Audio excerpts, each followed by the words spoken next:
Ito yung loan application na sobrang inaalagaan ko talaga. Like, kahit meron akong bad credit story or marami akong mga fast due na OLA, sobrang consistent pa rin niya sa akin na magpataas ng credit limit. Alam mo yung feeling na sobrang gipit na gipit ang person, then boom, biglang tumaas yung credit limit ko after kong ma-settle yung isa sa mga multiple loan ko sa kanya. Yes guys, naka-multiple loan ako sa kanya at yung isa doon is dapat matatapos pa siya ng August, which is meron pa akong 2 buwan na kailangang bayaran sa kanya. Pero nung isang gabi, nag-decide nga ako na bayaran na agad siya ng buo kasi kailangan ko talaga ng cash. And then after kong ma-fully settle yung isa sa mga multiple loan ko na 2 buwan pa bago matapos, nagulat na lang ako na tumaas yung credit limit ko sa kanya. Well, isi-share ko siya dito sa ating topic ngayon, kaya naman kung interesado ka, keep on watching.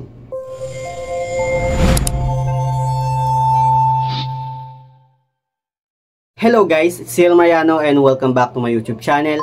At kung hindi ka pa nakapag-subscribe sa aking channel, please subscribe dahil palagi akong nag-share ng mga experience ko, mga reviews about nga sa mga OLA or online lending platform dito sa ating channel.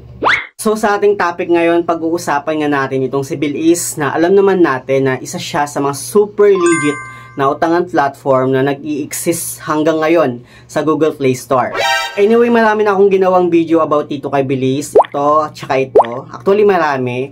Lalagay ko lang dyan sa my description box or sa my comment sections yung mga link para if ever na gusto nyong panoorin, madidiretso na kayo doon sa video. So, ayun nga, pag-uusapan nga natin itong pag-advance payment ko dito kay Bilis nung isang gabi. Like, meron pa akong dapat kailangang bayaran sa kanya ng 2 buwan. Pero pinuli settle ko na siya kasi nagipit talaga yung person. And ayun, after ko ma-fully settle, nagulat na lang ako na biglang tumaas yung credit limit ko at hindi ko talaga siya ina-expect. Di ba nga, hindi naman talaga sinasuggest na mag-advance payment ka kay Bilis. Mas nire-recommend talaga na kailangan bayaran natin siya on time or doon mismo sa due date natin para mas sure na tataas yung credit limit natin. And alam naman natin na hindi agent yung nagpapataas ng credit limit natin, kundi naka-system generated si Bilis. Kaya sa mga nagtatanong kung bakit hindi tumataas yung credit limit mo sa account mo kay Bilis, hindi po agent ang nagpapataas ng ating credit limit, kundi po yung system generated ni Bilis. Meron din akong ginawang vlog about dito kay Bilis dati, kung saan nag-advance payment din ako sa kanya. Ayan siya guys, ayan yung thumbnail niya. And dito, 22 days yata na nag-advance payment ako and tumaas yung credit limit ko. Pero this time, ito yung pinakamalala kasi 2 months pa yung repayment term ko sa kanya at nagulat ako talaga na biglang tumaas yung credit limit ko at mas malaki yung itinaas ng credit limit ko sa kanya. Papakita ko sa inyo guys, no, para maniwala kayo. Di ba sabi ko nga sa inyo, naka-multiple loan ako sa kanya. At yung isa sa mga loan ko doon is ito nga, 13,800. At ito nga yung finally payment ko nung isang gabi kasi kailangan ko talaga ng pera. And ito nga no, yung installment plan na pinili ko talaga sa kanya is 4 months. Actually, hanggang 9 months yung offer sa akin ni Bilis. Pero mas prefer ko talaga yung 4 months kasi para mas mabilis siyang matapos at makapag-reloan agad ako. And andito nga, makikita na sa baba, sabi, nabayaran ko na yung May 2 at June 2. Bali, ang total na babayaran ko na lang is yung July 1 tsaka yung August 1. So, mayroon pa akong dalawang buwan na kailangang bayaran sa kanya. But then, pinul-payment ko nga siya nung isang gabi ng mga almost 8,112. At nagulat na lang ako na biglang tumas yung credit limit ko sa kanya nang hindi ko talaga inaasahan. Pero that time guys, no, after kong ma-fully settle yung isa nga sa mga loan ko kabilis, which is yung 13,800. And pagkabalik ko sa kanyang dashboard, same pa rin yung credit limit ko sa kanya, hindi siya nag-increase. So, 13,800 pa rin dapat yung total na may hiram ko ulit sa kanya. So, kinash loan ko na siya.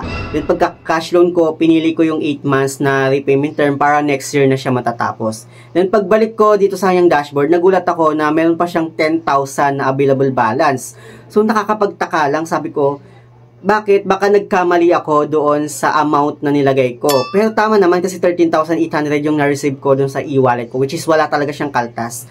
And nakita ko sa kanyang baba, nakalagay na is 43,950 na yung credit limit ko from 33,950 pesos. So, sobrang natuwa ako guys, no? Then, bumalik ako sa email kasi nag-email nga si Bilis at nakita ko doon na tinasa niya talaga yung credit limit ko. Ayan yung email niya at meron din siyang notification. Ito din yung notification niya guys, no? So, ayun, sobrang nakakatuwa lang, no? Kasi 2 months pa yung kailangan kong bayaran sa kanya.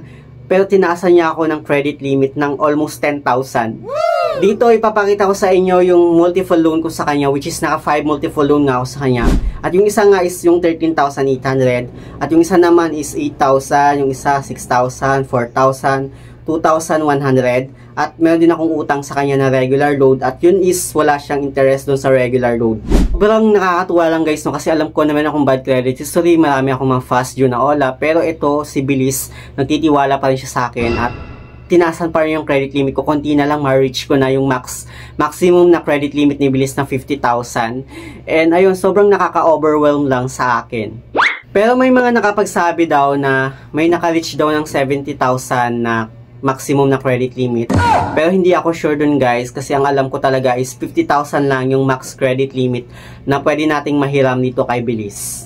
Sa mga nagsasabi, bakit daw hindi tumataas yung credit limit nila?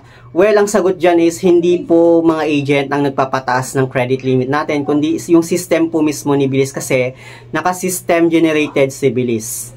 If ever na gusto mo rin tumaas yung credit limit mo, ito lang yung mga best idea na alam ko at ito yung mga napapansin ko din talaga kay Bilis. Una na dyan na alam ko is yung multiple loan ni Bilis. Like, hindi ko hinihiram ng buo yung max credit limit na pinapautang sa akin ni Bilis. Hinahati-hati ko talaga siya. Like, halimbawa, may 10,000 na offer sa'yo, huwag mong hiramin ng buo yun. Mas maganda or mas maigi talaga na gawin mo siyang multiple loan. Like, ngayon, yung dun sa 10,000, hiramin mo is 3,000, this month, then next month naman, 3,000 ulit, tapos, pwede mo siyang hati-hatiin, pwede rin iba-ibang araw na hati-hatiin mo siya. Para, yun kasi yung ginagawa ko, kaya siguro doon tumataas yung credit limit ko. Actually, ilang beses na rin akong na-overdue dito kay Bilis. Like, umabot pa nga ng 1 week yung overdue ko sa kanya. Pero yung ginagawa ko, nag-i-email ako kay Bilis or nag-chat ako sa kanila at nagpa-promise to pay ako na ganitong di babayaran. Ilang beses nang nangyari sa akin yon. And so far, na-waive naman yung penalty ko na 200, which is nagpe-penalty talaga si Bilis kapag once na overdue tayo. And dumating pa nga sa point na hindi ko natupad yung promise to pay ko, tapos inumaga na siya. Tapos ang ginawa ko, another promise to pay ako kay Bilis, nag-chat ulit ako kay Bilis, and pagka promise to pay, parang nag-second promise to pay na ako that time. And so far, na-waive yung penalty ko ulit at kailangan talagang bayaran ko na siya ng ganitong day. So, binayaran ko na siya. Yun lang yung nangyayari sa account ko. Nagkakaroon din ako ng overdue. Pero nakakatuwa lang kasi kahit may mga ganun akong overdue, tumataas pa rin yung credit limit ko sa kanya. And hanggang ngayon guys, sobrang na-overwhelm pa rin ako sa kanya kasi konti na lang ma-reach ko na yung 50,000 na max credit limit ni Bilis kasi nasa 43,000 na ako. And ang masabi ko lang talaga is aalagaan ko talaga siya, ingaran ko talaga itong loan up na to kasi siya lang guys yung nakakatulong sa akin bukod kay Maya Business. Kasi Maya Business kasi 1 month lang yung kanyang repayment term, pero si Bilis kasi hanggang 9 months yung offer sa akin na installment. So, sobrang okay talaga sa akin si Bilis. So, yun na naman guys, yung gusto kong i-share sa inyo about dito kay Bilis. Sa mga talagang gustong tumaas yung credit limit kay Bilis, gawin nyo lang yung sinabi ko na mag-multiple loan kayo sa kanya baka sakali na tumaas din yung credit limit nyo. So, yun na naman, sa mga hindi pa pala nakapag-subscribe sa aking YouTube channel, please don't forget to like, share, subscribe, click the notification bell para lagi kang updated sa aking mga susunod na video. Thank you guys, thank you for watching, and see you on my next video. Bye!